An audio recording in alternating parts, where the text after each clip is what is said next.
A city gripped by fear. The Central Park jogger case, New York City, 1989.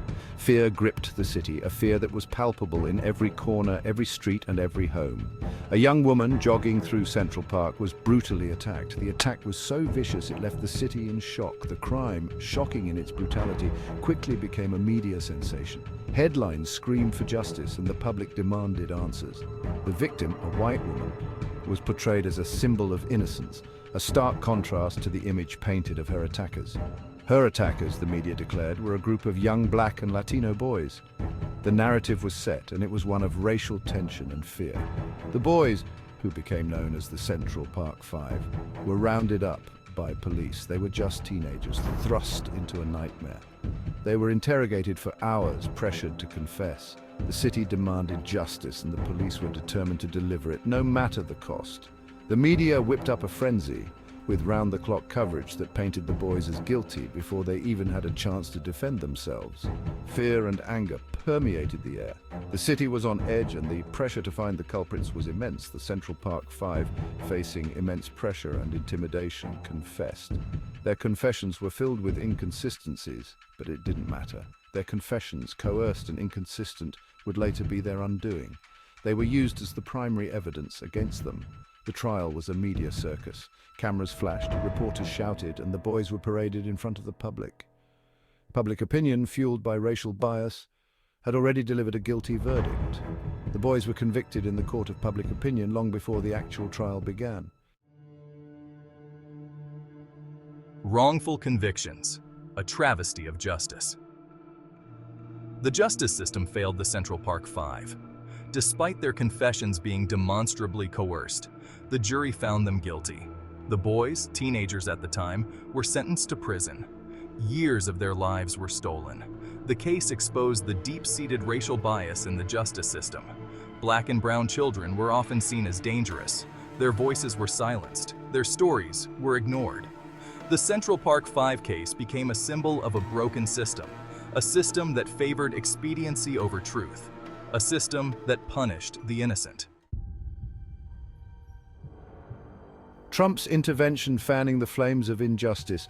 Donald Trump, then a real estate mogul, seized on the fear surrounding the Central Park jogger case. He took out full-page ads in New York City newspapers. His message was clear: bring back the death penalty. Trump's actions further inflamed public opinion. He called for vengeance, not justice. His words, laced with racial animus, fueled the fire of hatred. Trump's intervention had a chilling effect on the case. It reinforced the perception that the Central Park Five were guilty. It made a fair trial nearly impossible. Section 4. Truth Prevails, Exoneration, and the Real Perpetrator. Years passed. The Central Park Five, still imprisoned, maintained their innocence. Then, a breakthrough. A man named Matias Reyes, already in prison for rape and murder, confessed to the Central Park jogger attack. Reyes's DNA matched evidence from the crime scene. He provided details that only the perpetrator could have known. The truth, buried for so long, finally emerged. In 2002, the convictions of the Central Park Five were vacated. They were finally free, but their ordeal left lasting scars. Section 5. Scars of Injustice. The enduring impact on the exonerated five. The exonerated five emerged from prison forever changed. They had lost their youth, their freedom, their innocence. The system had failed them in the most profound way. They faced the daunting task of rebuilding their lives. They struggled with the stigma of their wrongful convictions. The trauma of their ordeal lingered, yet they found the strength to speak out. They shared their stories, demanding accountability. They became advocates for justice reform, determined to prevent similar tragedies. Section 6. Fighting for Change. Advocacy and the Pursuit of Justice Reform. This section delves into the relentless efforts of individuals and groups who are committed to transforming the justice system. The Central Park Five case became a rallying cry for justice reform, highlighting the urgent need for systemic change. It exposed the flaws in the system, the ease with which false confessions are obtained, often under duress and without proper legal representation. the impact of racial bias which disproportionately affects minority communities, and the power of media narratives which can shape public perception and influence judicial outcomes. The Exonerated Five, through their advocacy, have brought attention to these critical issues, using their platform to educate and inspire change.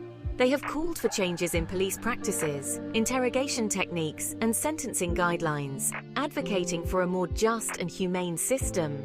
Their fight for justice is a fight for a more equitable society, where the scales of justice are balanced for all. A society where everyone, regardless of race or socioeconomic status, is treated fairly under the law, ensuring that justice is not just a concept, but a reality for all. Section 7, a call to action ensuring accountability and a more just future. The Central Park 5 case serves as a stark reminder of the fragility of justice. It highlights the devastating consequences of systemic failures and biases within our legal system. It is a call to action for all of us to work towards a more just and equitable society. We must come together, united in our efforts to reform and rebuild. We must hold those in power accountable for their actions. This means demanding transparency, integrity, and fairness from our leaders and institutions. We must challenge systems of oppression. This involves recognizing and dismantling the structures that perpetuate inequality and injustice. We must amplify the voices of the marginalized and the oppressed. Their experiences and perspectives are crucial in shaping a more inclusive and fair society. The fight for justice is ongoing.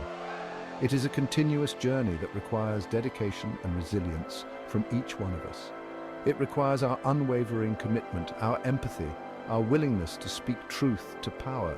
We must stand in solidarity with those who are fighting for their rights. Let us honor the legacy of the Exonerated Five by creating a world where justice prevails.